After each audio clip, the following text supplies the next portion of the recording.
اعوذ باللہ من الشیطان الرجیم بسم اللہ الرحمن الرحیم شہر رمضان الذی انزل فیہ القرآن هدى للناس وبينات من الهدى والفرقان فمن شهد منكم الشهر فليصمه ومن كان مريضا أو على سفر فعدة من أيام أخر يريد الله بكم اليسر ولا يريد بكم العسر وَلِتُكْمِلُوا الْعِدَّةَ وَلِتُكَبِّرُوا اللَّهَ عَلَى مَا هَدَاكُمْ وَلَعَلَّكُمْ تَشْكُرُونَ۔ ماہ رمضان وہ ہے جس میں قرآن اتارا گیا، جو لوگوں کو ہدایت کرنے والا ہے اور جس میں ہدایت کی اور حق و باطل کی تمیز کی نشانیاں ہیں۔ تم میں سے جو شخص اس مہینے کو پائے اور اسے روزے رکھنا چاہیے۔ ہاں، جو بیمار ہو یا مسافر ہو اسے دوسرے دنوں میں یہ گنتی پوری کرنی چاہیے۔ اللہ کا ارادہ تمہارے ساتھ آسانی کا ہے، سختی کا نہیں۔ وہ چاہتا ہے کہ تم گنتی پوری کر لو اور اللہ تعالیٰ کی دی ہوئی ہدایت پر اس کی بڑھائیاں بیان کرو اور اس کا شکر ادا کرو۔ الحمدللہ رب العالمین والصلاة والسلام علی رسولہ الکریم، اما بعد فاعوذ باللہ من الشیطان الرجیم بسم اللہ الرحمن الرحیم قال رب اشرح لی صدری وَيَسِّرْ لِي أَمْرِي وَاحْلُلْ عُقْدَةً مِّن لِّسَانِي يَفْقَهُوا قَوْلِي رب زدنی علما اللہم فقہنا فی الدین آمین یا رب العالمین۔ معزز ماؤں، پیاری بہنوں، السلام علیکم ورحمۃ اللہ وبرکاتہ۔ پروگرام رمضان اور خواتین میں آپ سب کا تہہ دل سے استقبال ہے۔ آج کے ایپیسوڈ میں ہمارا عنوان ہے رمضان اور قرآن کا تعلق۔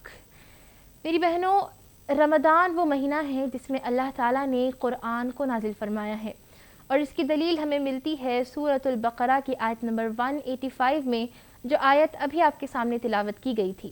اللہ تعالیٰ فرماتے ہیں شہر رمضان الذی انزل فیہ القرآن، یعنی رمضان وہ مہینہ ہے جس میں قرآن نازل کیا گیا۔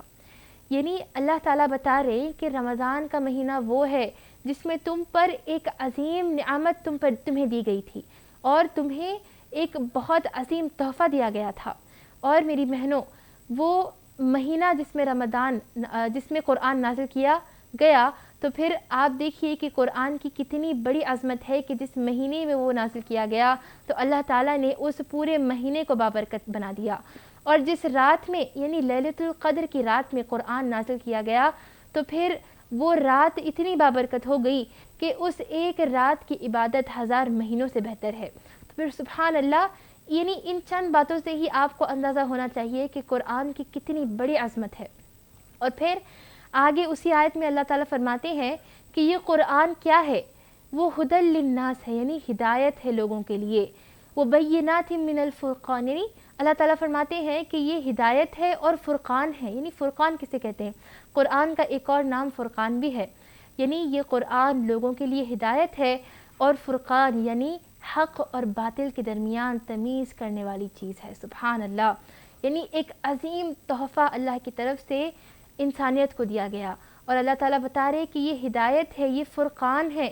یعنی آپ اگر قرآن کھول کے دیکھیں گے تو اللہ تعالیٰ نے کسی بھی مرحلے پر ہمیں بنا رہنمائی کے نہیں چھوڑا، بلکہ اللہ تعالیٰ نے انسان کی زندگی کے ہر مرحلے پر اس کی رہنمائی کی ہے۔ آپ قرآن کھول کے دیکھیں گے تو زندگی کے ہر موڑ کے بارے میں آپ کو کوئی نہ کوئی آیت مل جائے گی۔ یعنی اللہ تعالیٰ نے یہ بات واضح کر دی ہے کہ کون سے ایسے اعمال ہے اگر آپ وہ اعمال کریں گے تو آپ کو جنت میں داخل کیا جائے گا۔ اور پھر وہ جنت کیسی ہوگی، یعنی وہ جنت کتنی پیاری ہے، وہ جنت کی نعمتیں کیسی ہوگی، یہ سب بھی اللہ تعالیٰ نے قرآن میں جمع فرما دیا ہے۔ اور پھر کون سے ایسے اعمال ہے جس سے آپ کو بچنے چاہیے، کون سے ایسے اعمال ہیں جس کے کرنے سے آپ جہنم کے مستحق ہو سکتے ہیں، تو پھر ایسے اعمال بھی بتا دیے گئے۔ اور پھر وہ جہنم کیسی ہے، یعنی کس طرح جہنم کی ہولناکیاں ہیں، یہ ساری باتیں بھی اللہ تعالیٰ نے واضح کر دی۔ اور پھر گزشتہ انبیاء کے اور گزشتہ قوموں کے واقعات جو ہمارے لیے عبرت ہے، جو ہمارے لیے نصیحت ہے، ان سب کو اللہ تعالیٰ نے اس قرآن میں جمع کر دیا. یعنی اگر آپ موٹی موٹی بات کہیں تو ڈوز اینڈ ڈونٹس اللہ تعالیٰ نے، یعنی کون سے کام کرنے کے ہیں اور کون سے کام آپ کو جن سے بچنے ہیں، یہ ساری چیزیں اللہ تعالیٰ نے قرآن میں جمع فرما دیا ہے. بس دیر اس بات کی ہے کہ ہم اسے کھول کر پڑھیں اور اس سے ہدایت لیں. یعنی آج دیکھا جاتا، یعنی یہ ایک ہمارے لیے جائزہ لینے کا مقام ہے کہ کیا یہ تحفہ، یعنی یہ تحفہ اللہ تعالیٰ نے ہمیں دیا ہے، تو کیا ہم نے اسے ایسا پڑھا جیسا کہ اس کے پڑھنے کا حق تھا؟ یعنی آج یہ معمول بن گیا ہے کہ بس ہم ایک فارمیلٹی کے لیے ایوری رمضان قرآن کو نکالتے اور ایک کمپٹیشن کے طور پر اس کو پڑھتے، اور یہ بات یعنی فخر محسوس کرتے یہ کہنے میں کہ ہم نے 2 بار قرآن کمپلیٹ کیا ہے، ہم نے 5 مرتبہ کیا ہے. یعنی ایک کمپٹیشن کے طور پر بس رمضان ٹو رمضان ہماری قرآن کھلتی، اور جب ایک رمضان میں بند ہوئی تو پھر بس اگلی رمضان میں ہی وہ کھلتی ہے، اور درمیان کے جو 9 مہینے 10 مہینے 11 مہینے ہوتے ہیں تو پھر اس میں کیا ہوتا، بس ایک ڈیکوریشن پیس بن کے وہ رہ جاتا جس پہ دھول کی پرت جمتی رہتی، لیکن ہم کو یاد نہیں آتا کہ اس کو کھول کر پڑھنا ہے. اور قرآن کی تعلیم کے نام پر کیا کرتے ہم اپنے بچوں کے لیے بس ایک استاد کا انتظام کر لیتے جو انہیں جلدی یعنی تھوڑے سے تجوید کے رولز شاید سمجھا دیں، اور پھر تیزی سے رفتار سے وہ بھی پڑھنے لگتے. یعنی اس کو سمجھنے کی، اس سے ہدایت، اس سے نصیحت لینے کی کوئی بھی کوشش ہم نہیں کرتے. جبکہ قرآن کے بارے میں کیا بتایا گیا، اگر آپ سورہ نحل کی آیت دیکھیں گے تو فرمایا گیا وَنَزَّلْنَا عَلَيْكَ الْكِتَابَ تِبْيَانًا لِكُلِّ شَيْءٍ، یعنی وَنَزَّلْنَا عَلَيْكَ یعنی ہم نے آپ پر قرآن نازل فرمایا ہے، یہ کتاب نازل فرمایا ہے. وَنَزَّلْنَا عَلَيْكَ الْكِتَابَ، یہ کتاب کون سی ہے؟ یہ کتاب قرآن ہے. ہم نے آپ پر قرآن نازل فرمایا ہے، اور یہ کیا ہے؟ تِبْيَانًا لِكُلِّ شَيْءٍ، یعنی اس میں ہر چیز کا بیان ہم نے کیا ہے. اللہ تعالیٰ خود فرما رہے کہ یہ قرآن کیا ہے، یہ کتاب کیا ہے؟ تِبْيَانًا لِكُلِّ شَيْءٍ، اس میں ہر چیز کا بیان ہم نے کیا ہے. وَهُدًى وَرَحْمَةً وَبُشْرَى لِلْمُسْلِمِينَ، یعنی پھر سے وہی بات بتائی گئی کہ وَهُدًى، یہ ہدا ہے یعنی ہدایت ہے، وَرَحْمَةً یعنی یہ قرآن رحمت ہے، وَبُشْرَى لِلْمُسْلِمِينَ یعنی یہ قرآن خوشخبری ہے مسلمانوں کے لیے. لیکن آج ہم تھوڑا سا ہمارا جائزہ لیں کہ جس مقصد کے لیے ایز اے تحفہ، ایز ہدایت، گائیڈنس کے لیے، رحمت کے لیے، ایک خوشخبری کے طور پر قرآن نازل فرمایا گیا تھا، لیکن افسوس کی بات ہے آج اگر ہم جائزہ لیں تو کیا ہم نے اس خوشخبری کو خوشخبری کی طرح لیا؟ بلکہ اکثر کیا ہوتا ہے کہ اس کو پڑھنے میں، اس کو سمجھنے میں ہم گرا محسوس کرتے. اس کو قرآن کا سمجھنا، اس کو کھول کے پڑھنا، قرآن کا علم حاصل کرنا بہت زیادہ گرا گزرتا ہم پر. لیکن جب بات آتی دنیاوی علم کے بارے میں تو پھر ہم اس پہ مہارت حاصل کرتے جا رہے ہیں. لیکن جب بات آتی ہے دینی تربیت کی، قرآن کی، تو پھر افسوس کی بات یہ ہے کہ ہم اس میں بہت پیچھے نظر آتے. اس رمضان ہم کو کیا کرنا ہے؟ اپنا جائزہ لینا ہے. اب قرآن کا حق ہمیں ادا کرنا ہے تو پھر کیسے ہم قرآن کا حق ادا کریں گے؟ تو اس کے اندر جو سب سے پہلا پوائنٹ ہمارے لیے ہوتا کہ ہم تجوید کو امپورٹنس دیں. یعنی ایسا ہوتا کہ تجوید کو ہم زیادہ امپورٹنس نہیں دیتے. جو یعنی جب ہم چھوٹے تھے جو تھوڑے بہت رولز ادھر ادھر سے ہم لوگ پڑھ لیے تھے، اور اکثر جو غلط ہوتے، یعنی جو عربک حرف ہوتے ہیں اس کا پروننسیشن غلط ہوتا. لیکن جیسے ہم بڑھتے چلے جاتے تو ہم اس کو سدھارنا امپورٹنٹ نہیں سمجھتے، اور جیسا ہم نے سیکھا تھا بس ویسے ہی قرآن کو پڑھنا ہم لوگ کنٹینیو کرتے. لیکن کیا ہوتا ہے اس میں بہت سارے مسٹیکس ہو جاتے. اگر آپ تجوید پہ تھوڑا سا دھیان دیں گی تو اس میں 2 پوائنٹس ہوتے، ایک ہوتا لہن جلی، ایک ہوتا لہن خفی، یعنی میجر اینڈ مائنر مسٹیکس. اگر آپ میجر مسٹیکس کرتے ہیں قرآن کے پڑھنے میں تو اس سے کیا ہوتا ہے کہ اگر ایک حرف بھی آپ غلط پروناؤنس کر دیے تو پھر قرآن کا معنی بدل جاتا ہے، اور یہ گناہ کا باعث ہے. تو پھر ہم کو چاہیے کہ سب سے پہلا قدم جو اس رمضان ہم اٹھائیں، یعنی پچھلے رمضان کی بات آپ چھوڑ دیجئے، اگر اب تک بھی ہم نے یہ قدم نہیں اٹھائے تھے کہ قرآن کو سمجھ کر ٹھیک طریقے سے احسن انداز سے پڑھنا ہے، تو پھر اس رمضان ہم ایٹ لیسٹ ان اوقات کو ہم غنیمت جانیں، اور اس رمضان میں ہم یہ ایک قدم اٹھائیں کہ سب سے پہلے قرآن کو اچھی طریقے سے پڑھنا ہم کو سیکھنا ہے. اور اس میں کیا کرنا ہے؟ ہم کو تجوید کے رولز سیکھنا ہے. تجوید کے اندر کیا آتا، یعنی کون سے حرف کو ہمیں کہاں سے نکالنا ہے، یعنی کون سے حرف کو پڑھنے کا صحیح طریقہ کیا ہوتا، یہ ساری چیزیں تجوید کے اندر بتائی جاتی. تو ہم کو چاہیے کہ سب سے پہلے ہم تجوید سیکھیں اور اپنے قرآن کی جو تلاوت ہے اس کو ہم درست کریں. پھر دوسرا اہم پوائنٹ یہ ہے کہ ہم بس قرآن کو پڑھتے نہیں چلے جائیں، بلکہ ہم کو چاہیے کہ ہم قرآن کو سمجھنے کی کوشش کریں. یعنی اس رمضان ہم کیا کریں کہ جتنا بھی آپ قرآن پڑھ رہے ہیں، یعنی آپ کا ایک ڈیلی گول ہوتا کہ آج میں 1 جز پڑھوں گی، تو پھر آپ جب 1 جز کی آپ قرأت کر چکی ہوتی ہیں تو پھر آپ اس رمضان کوشش کریے کہ ہم تھوڑا سا حصہ سمجھ کے پڑھنے کی کوشش کریں گے. یعنی تفسیر کی اوتھینٹک تفسیر کی کتابیں بہت ہمیں مل جاتی ہیں، اور اکثر ہمارے گھر میں پڑھی بھی ہوتی لیکن ہم کو اندازہ نہیں ہوتا کیونکہ ہم لوگ کبھی کھولنے کی تکلیف ہی نہیں اٹھائے.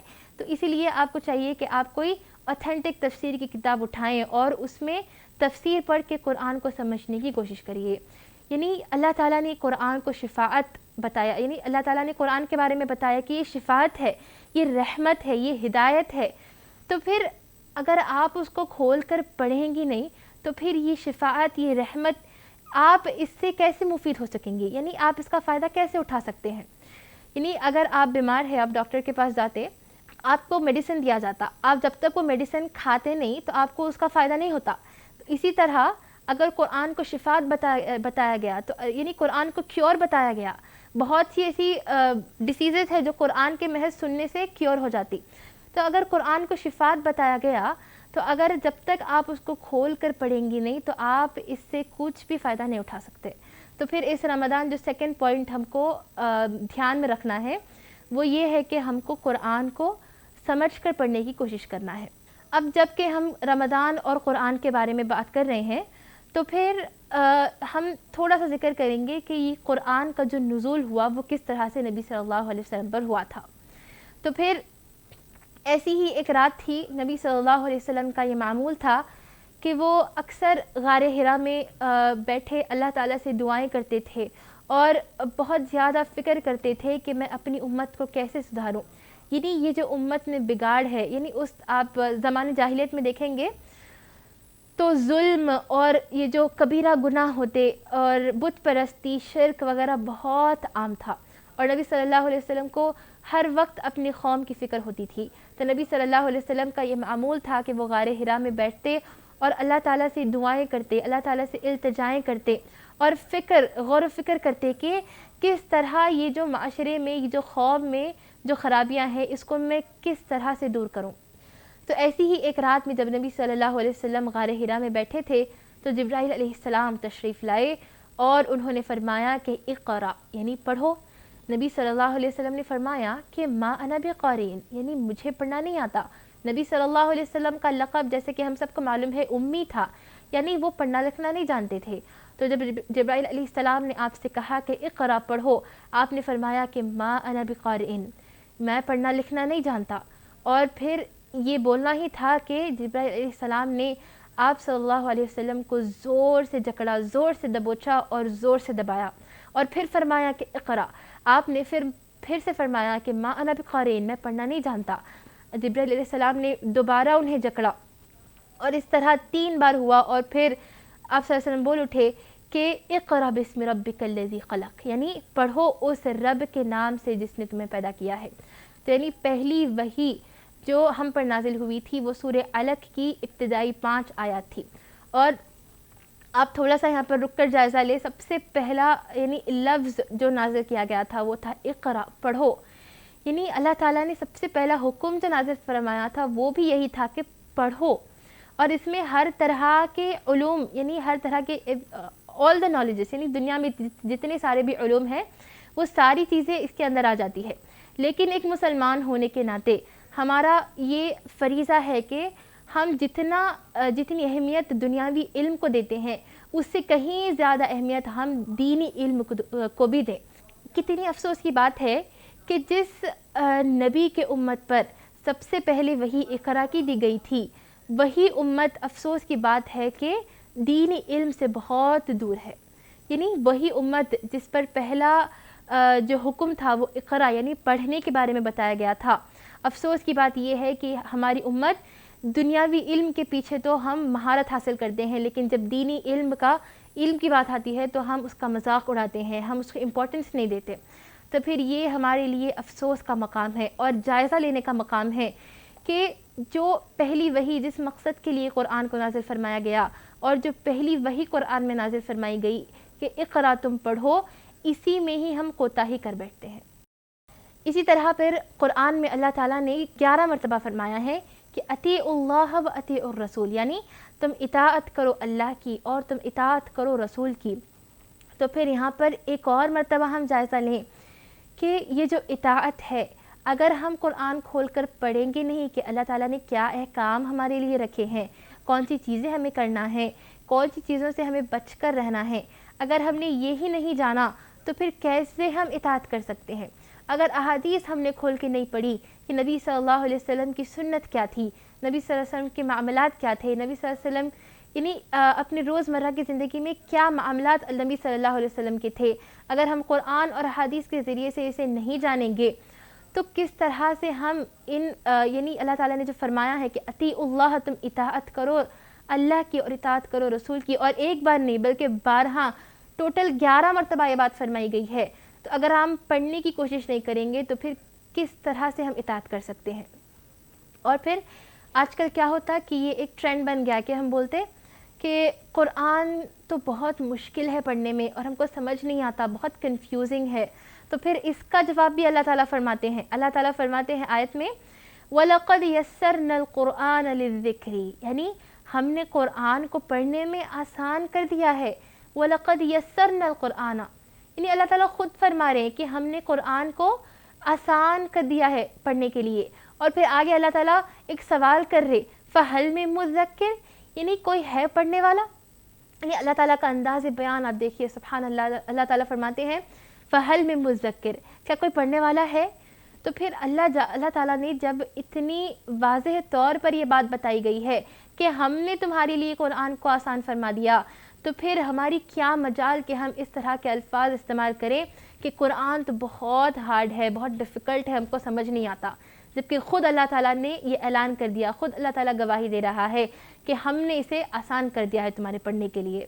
اسی طرح اللہ تعالیٰ فرماتے ہیں افلا یتدبرون القرآن، سورہ نساء کی آیت نمبر 82 میں اللہ تعالیٰ فرما رہے کہ افلا یتدبرون القرآن، کیا تم قرآن میں غور و فکر نہیں کرتے؟ یعنی دنیا کی ایسی کتنی چیزیں ہیں جس میں ہم اپنا دھیان لگاتے، جس میں غور و فکر کرتے، جو شاید آپ کو فائدہ بھی نہیں پہنچاتی. یعنی اتنی چیزیں فالتو کی باتوں میں آج کل ہمارا تدبر ہوتا، غور و فکر ہم کرتے اور اننیسیسری چیزوں کے بارے میں ہم لوگ اوور تھنک کرتے. لیکن اصل غور و فکر کس میں کرنا ہے؟ ہم کو قرآن میں کرنا ہے. ایک آیت اگر آپ پڑھ رہے تو آپ اس پر غور و فکر کریں کہ کیا بتایا گیا، اور آپ خود کا جائزہ لیں، آپ اس کو ریفلیکشنز کے طور پر لیں کہ یہ ایک بات قرآن میں بتائی گئی، کیا میرا معاملہ ایسا ہے؟ یعنی ان چیزوں میں ہم کو غور و فکر کرنا ہے، ان چیزوں میں ہم کو تدبر کرنا ہے. لیکن افسوس کی بات ہے کہ اس کو چھوڑ کے دنیا کی ہر چیز میں ہم لوگ غور و فکر کرتے، جبکہ اللہ تعالیٰ یہ سوال کر رہے ہمارے لیے کہ افلا یتدبرون القرآن، کیا تم قرآن میں کہ نہیں، تمہیں کیا ہو گیا کہ تم قرآن میں غور و فکر کیوں نہیں کرتے؟ پھر اللہ تعالیٰ ایک اور آیت میں فرماتے ہیں وَإِذَا قُرِئَ الْقُرْآنُ فَاسْتَمِعُوا لَهُ وَأَنصِتُوا لَعَلَّكُمْ تُرْحَمُونَ، یعنی وَإِذَا قُرِئَ الْقُرْآنُ، جب قرآن پڑھا جائے تو پھر فَاسْتَمِعُوا لَهُ، تم اسے دھیان لگا کر سنو. فَاسْتَمِعُوا، تم سنو دھیان لگا کر. وَأَنصِتُوا، اور یعنی کیا بتایا گیا؟ تم خاموش ہو جاؤ اور دھیان سے سنو. کیوں؟ کیا بتایا گیا؟ لَعَلَّكُمْ تُرْحَمُونَ، تاکہ تم پر رحم کیا جائے. سبحان اللہ العظیم. یعنی کیا بتایا گیا؟ جب قرآن پڑھا جاتا ہے تو پھر ہم کو چاہیے کہ ہم خاموش ہو جائیں اور دھیان لگا کر قرآن کو سنیں، کیونکہ یہ قرآن کا سننا ہمارے لیے، محض سننا ہمارے لیے رحمت کا باعث ہے. کیا بتایا گیا؟ کہ تم سنو، خاموش ہو جاؤ، تاکہ تاکہ تم پر رحم کیا جائے. لَعَلَّكُمْ تُرْحَمُونَ، یعنی جس قرآن کو محض سننے سے آپ کو رحمت، یعنی آپ کے لیے رحمت کا ذکر کیا گیا، تو پھر آپ تصور کریں کہ اگر آپ اس قرآن کو پڑھنے کی کوشش کریں گے اور پھر پڑھ کر اسے سمجھنے کی کوشش کریں گے اور پھر اس پر عمل کرنے کی کوشش کریں گے تو پھر کس قدر رحمت آپ پر اللہ تعالیٰ برسائے گا اور کس قدر بابرکت آپ کی زندگی ہو جائے گی۔ آج کیا کر رہے ہیں ہم لوگ کہ خوشحال زندگی گزارنے کے جو طریقے ہیں دنیاوی کتابوں میں ہم ڈھونڈتے کہ how to lead a happy life, یعنی اس طریقے کے بکس ہم لوگ لیتے، جبکہ یہ خوشحال زندگی گزارنے کے جو سنہرے اصول ہے اللہ تعالیٰ نے کہیں سال پہلے قرآن میں نازل فرما دیے گئے۔ اور کیا اگر ہم اس قرآن کو مضبوطی سے پکڑ لیں، اس قرآن کو پڑھنے کا، اس کو سمجھنے کا، اس پر چلنے کا، یعنی صرف پڑھنا نہیں ہے بلکہ اس پر چلنے کا اگر ہم اپنی زندگی قرآن کے طریقے پر کر دیں تو آٹومیٹک آپ کی زندگی خوشحال ہو جائے گی۔ یعنی یہ طریقے ہم کو کہیں سال پہلے قرآن میں بتا دیے گئے، لیکن ہم نے اس کو کھول کر پڑھنے کی یعنی تکلیف نہیں اٹھائی۔ اور یہ جو خوشحال زندگی گزارنے کے جو طریقے ہیں دنیاوی کتابوں میں یا پھر دنیا کے فلاں چیزوں میں ہم لوگ تلاش کرنے کی کوشش کرتے، جبکہ یہ بہت پہلے اللہ تعالیٰ نے ہمیں سجی سجائی ایک پلیٹ میں دے دی تھی کہ اگر تم اس پر چلو گے، اگر تم میرے احکام پر چلو گے اور اس کے مطابق اپنی زندگی گزارو گے تو تمہاری یہ دنیا بھی خوشحال ہو جائے گی اور آخرت میں تو تمہارے لیے اس سے بھی بہتر بدلہ ہے۔ اور میری بہنوں، مومنین کا یہ معاملہ ہے۔ اللہ تعالیٰ قرآن میں فرماتا ہے کہ ایک مومن کے سامنے جب قرآن کی تلاوت کی جاتی ہے تو پھر ان کے دل لرز جاتے ہیں اور ان کے آنکھوں سے آنسو بہنے لگتے ہیں، یعنی قرآن کا ایسا اثر دلوں پہ ہوتا ہے۔ آپ تاریخ بھی نکال کے دیکھیں گے تو نبی صلی اللہ علیہ وسلم کے زمانے میں لوگ صرف اس وجہ سے اسلام میں داخل ہو رہے تھے کہ وہ قرآن کی تلاوت سے متاثر ہوئے تھے، یعنی قرآن کے محض الفاظ ہی اتنے پاورفل ہے کہ وہ انسان کے دل کو تبدیل کرنے کے لیے کافی ہو جاتے، اور محض قرآن کی تلاوت سے ان کے دلوں کو جو سکون ملتا تھا تو محض اس وجہ سے کافی ایسے لوگ تھے جو نبی صلی اللہ علیہ وسلم کے دور میں اسلام قبول کرے تھے۔ اور مومنین کا جیسا کہ ہم نے ابھی جانا کہ مومنین کا یہ معاملہ ہوتا ہے کہ جب ان کے سامنے قرآن کی تلاوت کی جاتی ہے تو پھر ان کے دل لرز اٹھتے ہیں اور ان کے آنکھوں سے آنسو بہہ اٹھتے ہیں۔ اور ایک اور جگہ بھی آیا ہے کہ الا بذکر اللہ تطمئن القلوب، یعنی اللہ کے ذکر ہی سے دلوں کو اطمینان پہنچتا ہے۔ تو یعنی یہ دلوں کا نرم ہونا، یہ آنکھوں سے آنسو کا بہہ جانا اور دلوں کو سکون پہنچنا، یہ سے محض قرآن کے سننے سے یہ کب پاسبل ہو سکتا؟ جب ہم قرآن کو سمجھیں، یہ اگر جب ہم قرآن کو سمجھتے اس سے گہرا تعلق ہمارا رہتا تو اسی وقت ہمارا ایمان ایک ٹاپ لیول پر ہوتا، اور ایسے ایمان میں جب ہم محض قرآن کی آیتیں جب سننے لگتے نا تو بس محض سننے سے ہی ہمارے دلوں کو سکون ملتا۔ اور اب آپ نوٹس کر رہے ہوں گے کہ جس کو بھی قرآن سمجھنے کی، یعنی جس کو بھی اللہ تعالیٰ فہم قرآن کی یہ جو بڑی نعمت ہے وہ عطا کرتے، اور جس کو قرآن محض سننے سے سمجھ آ جاتا، تو جب تراویح کے دوران قرآن پڑھی جاتی تو بہت زیادہ سکون دلوں کو ملتا۔ اسی لیے میری بہنوں، ہم کو چاہیے کہ خاص طور پر ہم اہتمام کریں کہ اس رمضان کے مہینے میں قرآن سے ہم گہرا تعلق قائم کریں۔ بڑے بدنصیب وہ لوگ ہوتے ہیں کہ اس رمضان کے مہینے میں بھی قرآن کو کھول کر پڑھنے کی یعنی وہ تکلیف نہیں اٹھاتے، کھول کر پڑھنے کی ایک انیشیٹو نہیں لیتے، بلکہ وہ کیا سمجھتے ہیں کہ رمضان صرف روزوں کا نام ہے، بس روزے رکھتے ہیں، اور بعض اوقات تو ایسا بھی ہوتا ہے کہ وہ فرائض بھی چھوڑ دیتے ہیں۔ تو پھر بہت ہی بدنصیب وہ لوگ ہیں کہ اس مہینے میں بھی صرف روزے رکھتے ہیں اور اس کے علاوہ کوئی بھی خیر حاصل کرنے کی کوشش نہیں کرتے۔ اور ایک اہم آخری پوائنٹ بتاتے ہوئے میں آپ کو بات ختم کروں کہ جب ہم قرآن کو پڑھیں گے اور پھر ایک نیکسٹ سٹیپ جو ہم لینے والے ہیں قرآن کو سمجھنے کی، تو پھر اس کے بعد ایک اہم سٹیپ ہے کہ ہم کو جو ہم نے پڑھا ہے اس پر عمل کرنے کی ہمیں کوشش کرنا ہے۔ اس کے لیے سب سے بہترین نمونہ عمل ہمارے لیے خود نبی صلی اللہ علیہ وسلم ہے۔ یعنی نبی صلی اللہ علیہ وسلم کے بارے میں جب عائشہ رضی اللہ عنہا سے پوچھا گیا تو انہوں نے فرمایا کہ یہ تو چلتے پھرتے قرآن تھے۔ سبحان اللہ العظیم۔ یعنی آپ تصور کریں کہ نبی صلی اللہ علیہ وسلم کا کتنا گہرا تعلق تھا قرآن سے کہ ان کے بابت یہ بتایا گیا کہ وہ تو چلتے پھرتے قرآن تھے۔ اور اس کے بعد جب آپ دیکھیں کہ صحابہ رضی اللہ عنہم انہوں نے کس قدر اپنے آپ کو یعنی نبی صلی اللہ علیہ وسلم کے تابع کیا، یعنی وہ کیسے نبی صلی اللہ علیہ وسلم کو فالو کرتے تھے، یعنی نبی صلی اللہ علیہ وسلم ایک چھوٹا سا عمل کرنے کی دیری ہوتی اور نبی صلی اللہ علیہ وسلم کو فالو کرتے تھے۔ یعنی ان کا معاملہ کیسا تھا؟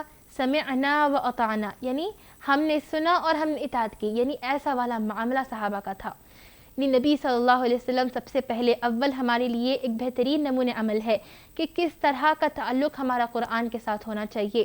اور صحابہ اکرام رضی اللہ عنہم، اور آپ ان کی زندگی بھی آپ کھول کے دیکھیں گے تو اسلام سے پہلے کچھ نہیں تھے وہ لوگ۔ جب وہ لوگ اسلام لائے اور جب انہوں نے قرآن کو اپنا بیسٹ فرینڈ بنایا تو پھر کس قدر اللہ تعالیٰ نے انہیں معزز بنا دیا، کس قدر اللہ تعالیٰ نے یعنی ان کے رینکس بڑھا دیے۔ تو پھر قرآن سے یہ ہوتا ہے کہ جب آپ قرآن کو اپنا ساتھی بنا لیتے ہیں، قرآن کو جب آپ مضبوط تھام لیتے ہیں تو خود بخود اللہ تعالیٰ آپ کو معزز، آپ کو عزت دار بنا دیتا ہے۔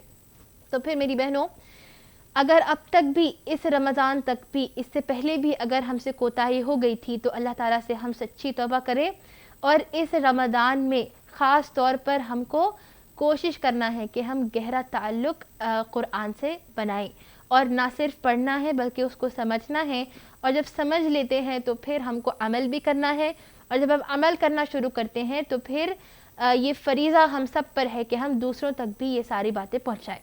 تو پھر اللہ تعالیٰ سے ہم دعا کرتے ہیں کہ اللہ تعالیٰ ہمیں قرآن کو پڑھنے والا اور سمجھنے والا بنائے، اور قرآن کے مطابق اپنی زندگیوں کو گزارنے والا بنائے۔ وآخر الدعوانا ان الحمد للہ رب العالمین، سبحان ربک رب العزة عما یصفون، وسلام علی المرسلین، والحمد للہ رب العالمین۔